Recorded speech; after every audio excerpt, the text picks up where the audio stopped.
അനുവാദമല്ലാതെ നിങ്ങൾക്ക് കയ്യിൽ ക്യാമറ ഉണ്ട്, നിങ്ങൾ ജേർണലിസ്റ്റുകളാണെന്ന് പറഞ്ഞിട്ട് എവിടെയും ചെന്ന് കയറാം എന്നുള്ള ഒരു ധാരണയൊക്കെ തെറ്റാണ്.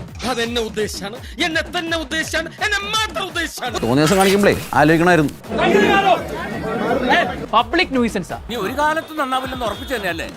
ഒരു മൊബൈൽ ഫോണുമായിട്ട് എവിടെയും വൈകാരികമായ അവസ്ഥ എന്താണെന്ന് പോലും നോക്കാതെ ഒരാളുടെ പേഴ്സണൽ സ്പേസിലേക്ക് ഈ നാറിയാണ് എതിർക്കേണ്ടതും പൊളിക്കേണ്ടതും. സിനിമയിൽ അഭിനയിക്കുന്ന പെൺകുട്ടികളൊക്കെ എയർപോർട്ടിൽ നിന്ന് വരുമ്പോൾ, ജിമ്മിലേക്ക് പോകുമ്പോൾ ഒക്കെ മൊബൈലുമായിട്ട് ഒരു സംഘം ആളുകൾ ഇങ്ങനെ നിൽക്കുകയാണ്. നിന്റെ എല്ലാത്തിലും കയറി തലയിടുന്ന വൃത്തിയുടെ സ്വഭാവം ഉണ്ടല്ലോ, അത് ഇന്നത്തോടെ നിർത്തിക്കോണം. എന്നിട്ട് ചോദിക്കുന്ന ചോദ്യങ്ങൾ, കഴുത്തിൽ കിടക്കുന്ന മാലയുടെ ലോക്കറ്റ് നല്ല ഭംഗിയുണ്ട്. ഈ ഒരു സന്ദർഭം മുൻകൂട്ടി കണ്ടിട്ടാവണം ദൈവം എനിക്ക് ഇങ്ങനെ ഒരു സ്ഥിതി തന്നിരിക്കുന്നത്. ഊള ചോദ്യങ്ങളുമായിട്ട് ഒരു സംഘം ഹൂളിഗൻസ് ആണ് വന്നത്.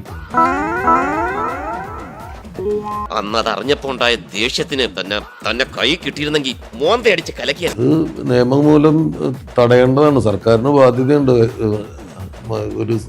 ഒരു പൗരന്റെ പേഴ്സണൽ സ്പേസ് സംരക്ഷിക്കാൻ. സ്വാതന്ത്ര്യമാണ് ഈ ലോകത്തിലെ ഏറ്റവും വലുത്. അത് കളഞ്ഞിട്ടുള്ള ഒരു പരിപാടിക്കും ഈ ആഞ്ഞിലിമുട്ടിൽ അംബരീഷിനെ കെട്ടില്ല.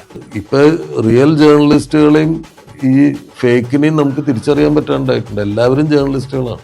ഇതിപ്പോ അടുത്ത കാലത്തായിട്ട് കുറെ എണ്ണം ഇറങ്ങിയിട്ടുണ്ട്, യൂട്യൂബ് പാപ്പരാസികള്. സങ്കടകരമാണ്. റിയാലിറ്റി എന്നുള്ളത് നിങ്ങളുടെ വീട്ടിൽ നിങ്ങൾക്ക് സംഭവിക്കുമ്പോഴേ മനസ്സിലാവും. കിട്ടേണ്ടതൊക്കെ കിട്ടിയല്ലോ, സമാധാനമായല്ലോ. ഇനി സ്വസ്ഥമായിട്ട് വണ്ടി ഈ റോഡിൽ പോട്ടെ. ഈ ഒരു അവസ്ഥയിൽ എങ്ങോട്ടാണ് ഇവരുടെ ഒരു പോക്ക്? സസ്ത്രീ ചെയ്തിട്ട് വരാം.